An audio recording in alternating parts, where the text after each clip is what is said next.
Hey, Jerry, can you hear me? Could you do me a favor? I was supposed to do the can you hear me? Could you do me a favor? I was supposed to do the maintenance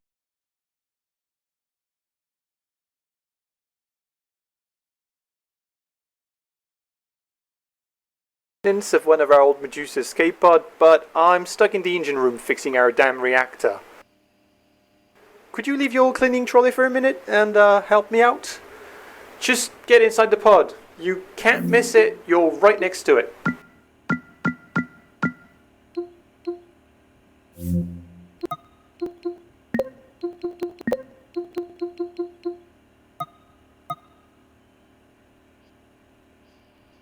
This pod is a piece of junk, not worth any maintenance, but I don't make the rules. Anyway, I was supposed to reassemble the oxygen system. Could you do it for me? Could you locate the oxygen system and open it? You should see 3 drawers against the wall. It's the top one.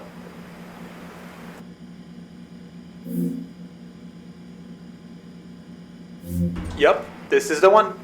As you can see, it's empty. All the components are behind you on the workbench. Just grab a couple so we can get started.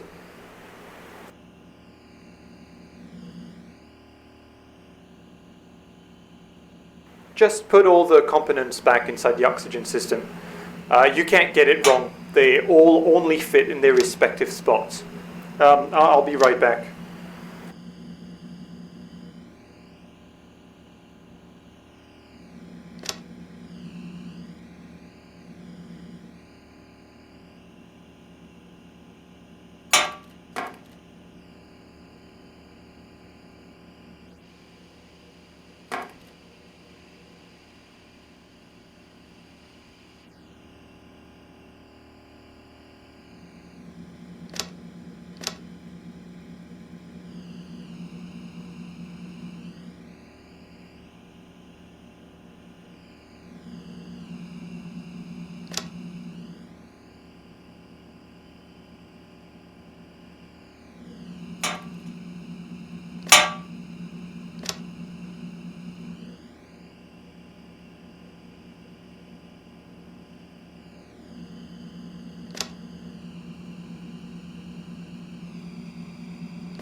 Jerry, you should be done by now.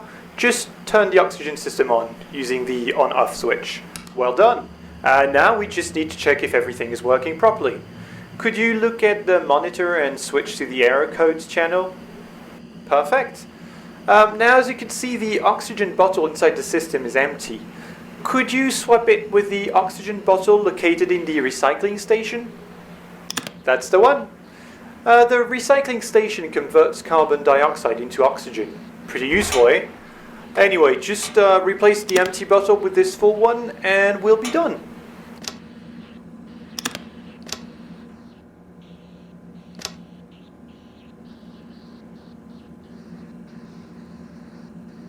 Alright, we're done. Thank you, Jerry. You can go back to your cleaning trolley. Wait, damn it, are you still there? I'm detecting a leak in the pod. Could you get the leak? You might have to climb a bit. You can grab a handle with your free... Once you get closer to the leak, just aim at it and use the leak feeler to close it.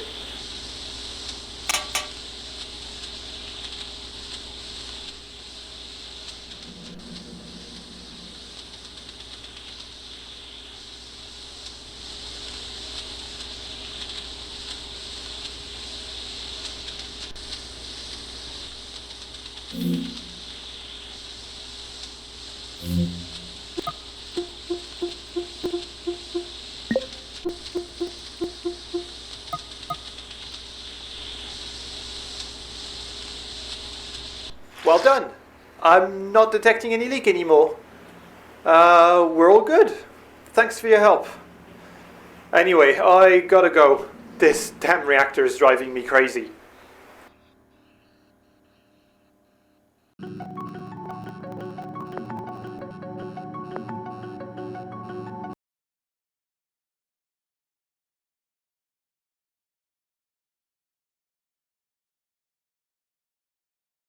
Jerry? Can you hear me? Can you hear me? Sorry to bother you again, but I'm stuck in the ship's engine room, and I still don't have time to take care of that damn Medusa escape pod. We're going to check to see if the life support systems of the pod are working properly. I'm gonna need you to turn them on one by one so we can check their values on their monitor. First, let's make sure that we have what we need to breathe properly, alright? I need you to find the oxygen system and to turn it on.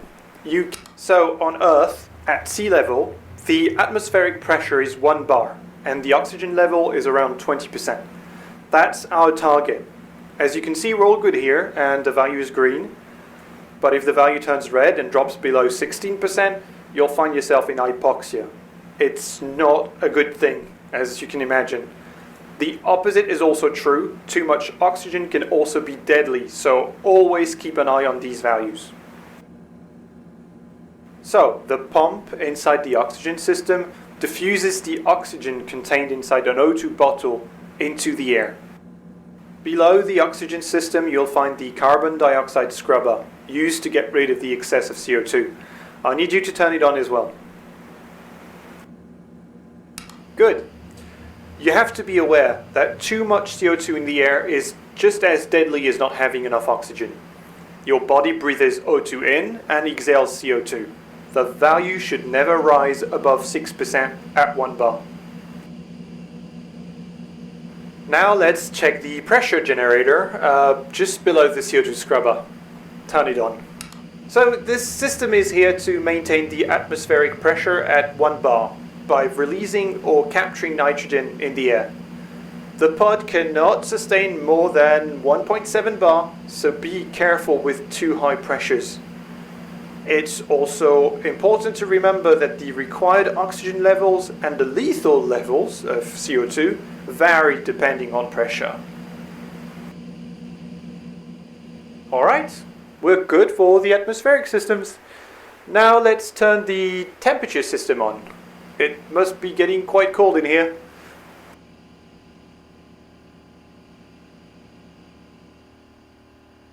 You know, space is cold, but there is nothing there to efficiently transfer heat.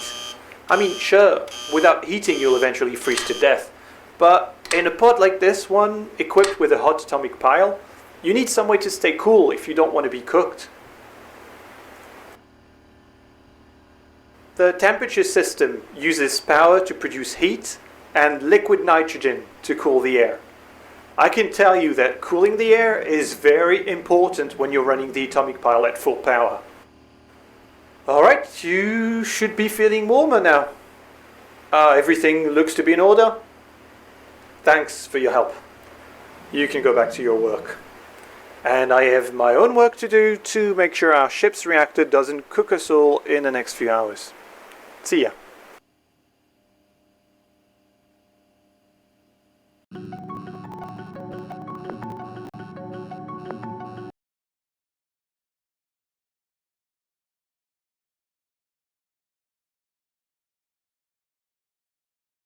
Hey Jerry, it's me again.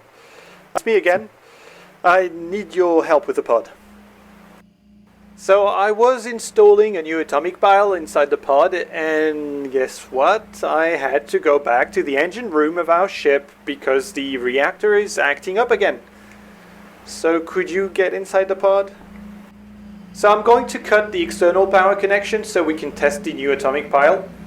It's going to get dark in here, but don't worry, we'll bring life back to that old tin can, alright? Alright, I need you to find the main reactor. It's located on the ceiling above the gravity generator. I need you to open it.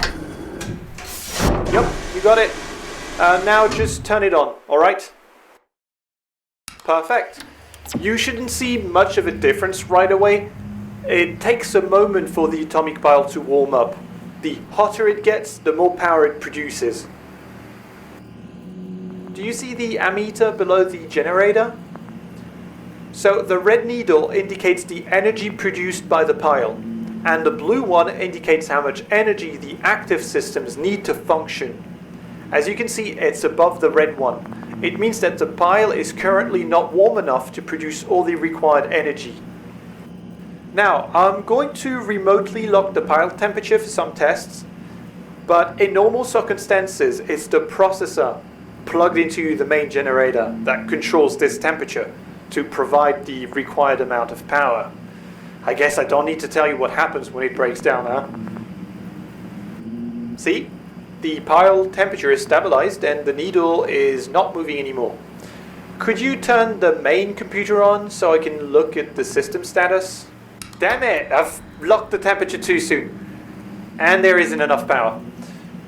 Could you turn other systems off so we can save enough power to turn the main computer back on? Just keep an eye on the needles. You need to align them.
Perfect. I'm getting the data. Thank you. Oh. If you ever have to operate an atomic pile, keep in mind that it's slow, capricious, and that it can get very, very hot. So always make sure to protect your systems with a fuse and a transformer in case of overload. Anyway, it seems the new atomic pile is working fine, so that's it for me, and you can get back to your cleaning.